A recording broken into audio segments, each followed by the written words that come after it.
under the age of 18, a student, you just left secondary school. Yes. And you hadn't yet gotten into the university. Yes. You say something happened to you. Yeah? Something very painful, you know, beyond painful. Can you tell us what that is? Tell me what that is. It's, I have to say, like, this is the first time I'm going to be coming out, like, public to discuss this with someone. Yeah. It's only my family members and definitely my husband that knows about it. Okay. Take your time.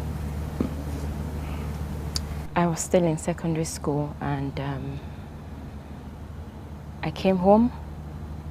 Meanwhile, then I was staying in Ilorin with my parents. I was born in Ilorin. Right. You know, I went to my primary school in Ilorin, but my secondary school, I went to Gifted School Academy in Suleja. Right. This was still in Kwara? Both no, Suleja and Ilorin and Kwara? No, Suleja is Niger State, close to Abuja. Right. So,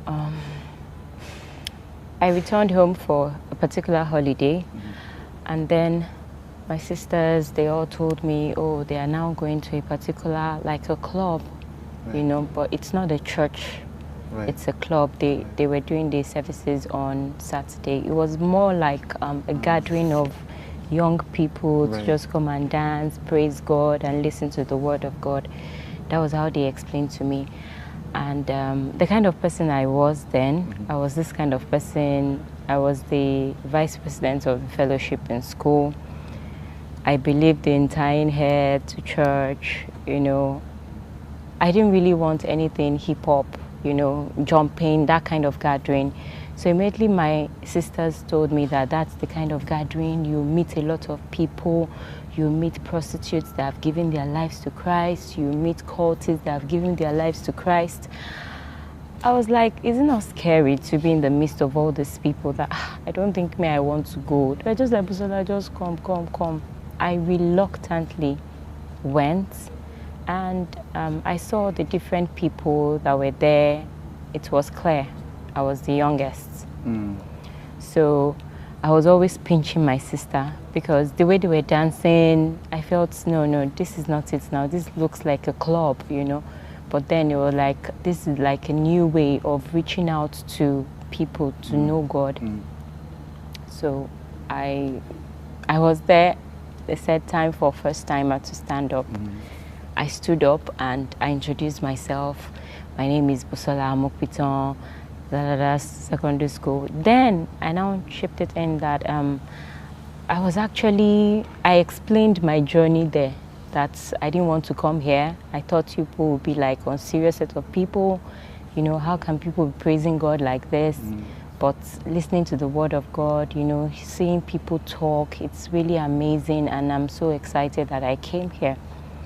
I was really a bold child, like I could speak up in any gathering. So after the meeting, that was where Pastor Biodun preached, Biodun Fatoyinbo, he preached. After I finished preaching, he came to meet me after the service, after the meeting. Is the general overseer of the Commonwealth Zion Assembly? Yes, COZA, yes, is the senior pastor there. But then it wasn't COZA. Yes, it was called Divine Delight Club. Right. Yeah. It wasn't yet a church. It wasn't yet a church. It was just like, and he wasn't married then, but he was engaged to his present wife.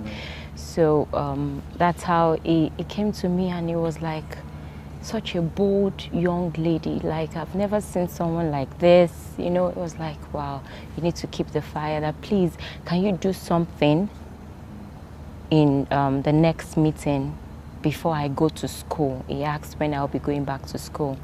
So I said, okay, what can I do? That I can sing. I'll just try to sing, not like I can sing very well. He said, oh yes, that's great. That he plays the keyboard. That he would help me out, would rehearse together, things like that. So I told my sisters, and I felt, why do I have to be part of this your club thing? I don't want to be part of it now. But my sisters told me that I should not be too judgmental, you know, because my thinking of Christianity then was a bit different. was kind of like solemn, you know. That was how... What they call deeper life. Yeah, sort of, you know. That's how I was then. So I decided, okay, I can't remember the particular day of the week, but my sister now took me to his house then. Right. He was living with his father. Right. The wife too there will be there sometimes, I guess, because that particular day she was there as well. Right. So I entered the When living did your room. sister take you to his house? Because I was meant to do rehearsal. Right, for this thing that he invited Yes, you for that next meeting that Yes. I was meant to sing. Yes. So she left me there, I entered the living room. He was already seated with the keyboard. Right. And as at then, I didn't have a phone, Right. no mobile phone. Even my house, we didn't have any landline. So it was more like, I've already told you this, just work it out, you know, come at that time. Right, right. So that's how I rehearsed. And So this was his father's house? yes, Right. his father's house, Right. in the father's living room. So he asked me what kind of song. I think I even remember the song, you know. Right. What song was it? I will serve you because I love you. You have given life to me, something like that. So I'm not a great singer. So I sang it my way, and then it was like, oh, great, rehearsed. I went back home. And the next meeting, I did the song. And as I was singing, someone came out to give his life to Christ. I got to realize the guy was actually even in cult, you know. So it was really a very touchy... Where did the person come out of? So from the congregation. So okay, like, so you went to his house, you did this rehearsal. Yes. Then you did the thing the next meeting. Yes. Right, I right. sang the next meeting. It wasn't a Sunday, it was a No, weekday. Saturday. Right, Saturday. right, It wasn't a Sunday service, Right. just Saturday gathering, right. Saturday evening. So when you were singing, this person came to give his life to Yes, Christ. Right? yes. So after the program, everybody, different people walked up to me that is like, you have that gift, that calling, just keep serving God, you know. Different people encouraged me. It was so clear to everyone that this girl, she's a very, very young girl, you know. So he walked up to me and he said, wow, just keep the fire burning. That's Biodun. Yes, Right. that's Pastor Biodun. Yeah. He walked up to me and he said, keep the fire burning, that I'm going to give you books Right. and cassettes as you're going back to school. Just be focused, don't listen to people, you know, things like that. And he gave me books. It wasn't on the spot there. Right. I don't remember whether he sent it down, but I got books from him and cassettes. It was cassettes then. Right. So audio cassettes. Right, So I took them back to school. I even showed my friends in school. I gave them the old gist about this new place that my sister took me to. And you know, that's how it was. And by the time I finished secondary school, I returned back to Ilorin. Right. And I was still contemplating, should I join this church? You were not still fully comfortable with it? Yes, yes. Because I went back to school. The kind of fellowship in school was totally different from what I experienced during the holiday. So it was more like I was living a dual life, you know. So I really wanted to come in terms with the particular belief that I want to flow with. Am I going to be like the FCS, the way I was in school, or I'm ready to join this kind of new environment? So I told my sisters, and they were like, see, this man is worded, he's now a church, it's Commonwealth of Zion Assembly. Right. By the time you came back from school, it was Yes, already a church. it was now already a church. So that's how I joined the church. When I joined the church, I joined the choir. Then we were at we're using a particular mall, Adamabola, or like that in Ilorin. There was a supermarket downstairs. So I was part of the choir. I would go for my rehearsals, everything. I just wanted to serve God because my background is I'm from a polygamous family, and seeing some things play out in the family, I didn't want my life to be like that. Like more or less like when I was in secondary school, as I was coming out, you know, this send forth that they are doing for you, and they're telling you you are going into the world. You know, I was beginning to get scared of this world. Like, so I was having that mind that I want the kind of world that will make me happy. And since I was already a Christian, I was just like, hold on to Christ, that's all. So I wanted to serve in a church, just be zealous for God the way I was already zealous in school. So I joined the choir, and I wasn't talking to anybody. I would just do my own thing. My sisters were involved in self-fellowship. Right. We would go for evangelism together, and But you were still in your shell. You were still afraid of this world that it told you to be careful about. Yeah. And again, because it was a bit difficult for me to really integrate myself into the church, Right. because of where I was coming from. The FCS was FCS is a totally campus different. fellowship. Yes. What's FCS? Not even Fellowship of Christian Students, something right. like that, Yeah. So I joined choir, and then one day they told me, oh, even sing a song now, lead. I couldn't really sing very well, but I sang. And one particular day, Pastor Biodo now came to me. It was like, that you don't like to talk. How are you? You just look at me. How are you? Hope you're good and everything. Just be like, I'm fine. And then he started coming to my house. Right. And all of us in my family, we were so active in church. Right. When I mean extremely active in church, more like the Amokitans are so passionate about COZA, so passionate about Commonwealth. Anywhere we'd go, we just keep dragging everybody to the church, dragging everybody, just come to church, come for self-fellowship, things like that. And we were going through our own personal family issues. Right. Quite all right. Did it have to do with the fact that it was a polygamous family, or what were the issues? Yeah, my father wasn't always around, Right. And then right from secondary school, we're already facing financial issues. And while I was in secondary school, there were times I would go to school without provisions, Right. but nobody knew. Right. I was very good at coping with things. Not discussing with people, I just needed to let me study well, come out of school, enter university, and get a good job. I really wanted to be there for my mom in particular, because I just felt she had gone through a lot, things like that. This particular time in church, he came to meet me, that's Pastor Biodo, and then he said,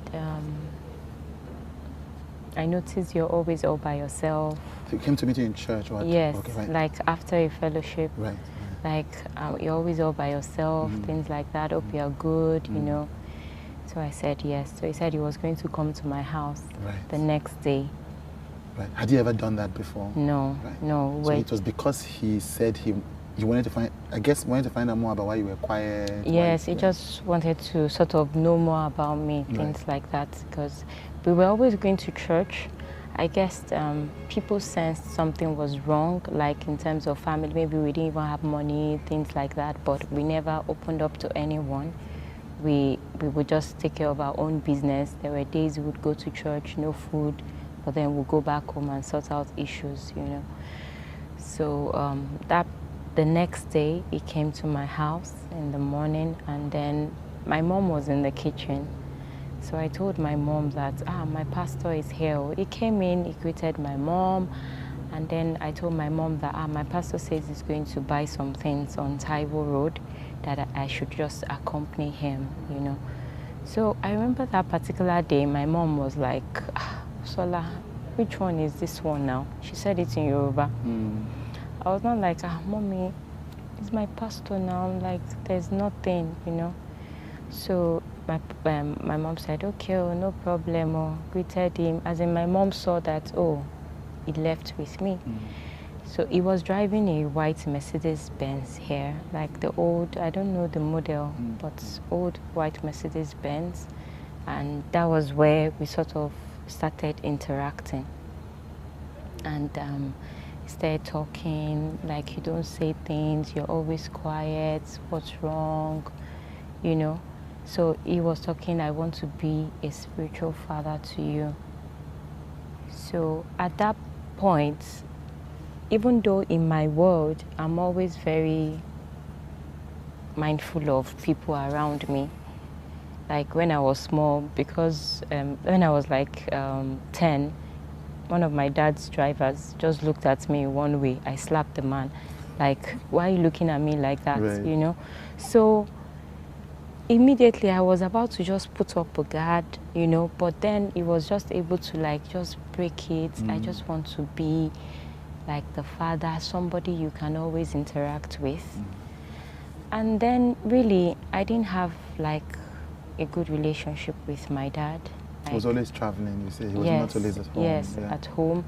And then my sisters were all busy running their own lives, and I had my fears of all this thing of you're about to enter university. There's a whole lot for you to know about this new environment. It really I felt stifled in a way, you know, and I was a bit glad like, oh, I have someone to interact with. So it wasn't that particular conversation that made me to open up to him, but it was more like within me, I just felt relaxed, like, okay, you know. He just talked and he went to buy what he wanted to buy. He dropped me back home. Then after some days again, he came to my house that, okay, he was going, because the church was about to move from that particular location to another location that is like Wonderland, that's where they call it. So we would go to that site to go and see. So he took me that particular day again to go and see that place. We just talked that he's doing this. He just wants me to be talking to someone. And meanwhile, all these interactions, he asked me one time, do you have a boyfriend? I was like, no, I don't have a boyfriend. I'm a virgin, like nothing. And he was like, oh, that's really good. That just keep yourself, you know, don't listen to all these people, even all these church boys and church choir members. So it was good. It felt like good advice, definitely. So felt like someone who was supporting you and who was helping, you know, listening to you. And concerned about me as well, you know. So it sort of just, I became relaxed, like nothing, until a particular day, which was a Monday. I remember the previous day was a Sunday service, and because there was no telephone, no mobile phone. This was before GSM. Yes, I didn't know, and it came to my house. Meanwhile, my house then was, the gates opened. The living room is where you just knock the door, and someone will come downstairs and open the door. And this time my mom had traveled with my younger sister. It was just myself and one of my elder sister that was at home, and my house, like a duplex, was a duplex so big that if you're in a room upstairs down, you won't know what's going on downstairs, things like that. So I came down normally the way I come down, it was like 6:30 to 7. It was pretty early. Right. I was still in my nightwear. I was wearing a gown, my nightwear, and I heard the knock. Who is that? Pastor Biodo. I was first of all like, I couldn't say anything, like, what's this time? So early? But immediately I just opened the door. He just pushed me. He didn't say anything. He didn't utter any word. He just pushed me to one of the chairs in my living room, and I saw him like he was removing his belt. So I was like, what? He just said, keep quiet, do what I want you to do, and you'll be fine. So at this point, really, a whole lot was just going on in my head, because it was more like someone that I had put up here that I felt was really, really concerned about me. I had already filled him in the place of my, like, a father that could speak to me, you know, guide me. He was there about to do something I did not believe. And then when I was just about to react, he just covered my mouth. And when he covered my mouth, I was just like, Bukola, listen to me and you'll be fine. Just do what I want you to do. I didn't struggle. I didn't struggle. I just left him, and he brought out his pennies, and I was wearing a nightgown. I was wearing pants, pulled down my pants, and that was how he found difficulty to enter, but he just kept, I was like grunting, I would cry, I was just doing a whole lot of mixed feelings and all that, and he eventually penetrated, even blood dropped on the floor. And at that point, he finished what he wanted to do. He had an orgasm and he zipped up. He left me there. I just sat on the floor and he went out. So when he went out, sorry, just hold on a minute. So take your time. Take your time. Take your time.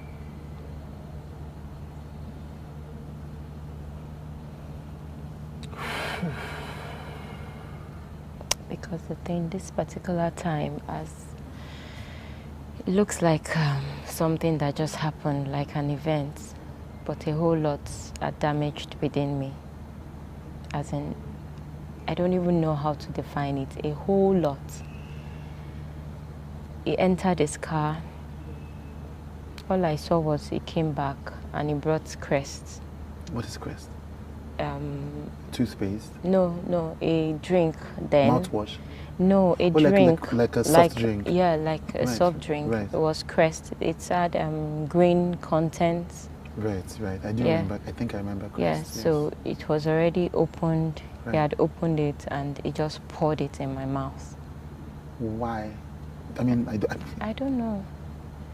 So he poured it in my mouth and I had to just be swallowing it as he was pouring, swallowing it.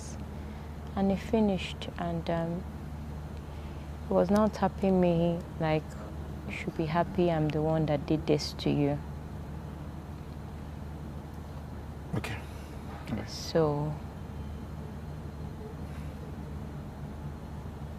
and then he left. He said, I'll see you. He left. But I should be happy. That is the one that did it to you. There is a man of God that did this to me. You should be happy that the man of God disvirgined me, sort of. Okay, sorry. Let me be sure that I get this chain of events, and I'm sorry because this is obviously a difficult thing. Yeah, it's fine. So you're saying that Pastor Biodun Fatoyinbo, and he was a pastor at this time. Yes. He has set up this church called COZA in Ilorin. Yes, he was married. The wife had given birth. Oh, and he had the child. Yes, the wife had given birth to Shindara then. Oh, right. Very little baby. Boy. And you were in the choir? Yes. That he'd like to be your spiritual father. Yes. And so based on that, he would come and visit you to help, Yeah. encourage you and support you. Yeah. And then one morning, Biodun Fatoyinbo comes into your house at dawn at 7 a.m. Yeah. And without saying anything to you, when you open the door, Yeah. he pushes you Yeah. onto a chair. Yeah. He tells you to shut up. Yeah. And then he rapes you. Yeah. Okay. And then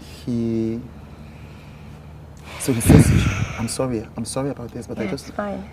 I'm sorry. And then he tells you he shuts your mouth, literally. Yeah. And then does this. Yeah. And then ejaculates, has an orgasm or whatever. Yeah. And then goes out, gets a drink, a soft drink, so he doesn't say anything to you apart. He goes out, gets a drink. Yeah. And you were so, according to you, were so overwhelmed, you couldn't even scream. You didn't even, you were overwhelmed. Yeah, it was, at some point, I raised my voice. Yeah. But when he told me, and again, at that point, when I joined the church then, and my sisters used to say, oh, he used to be part of a cult group, something.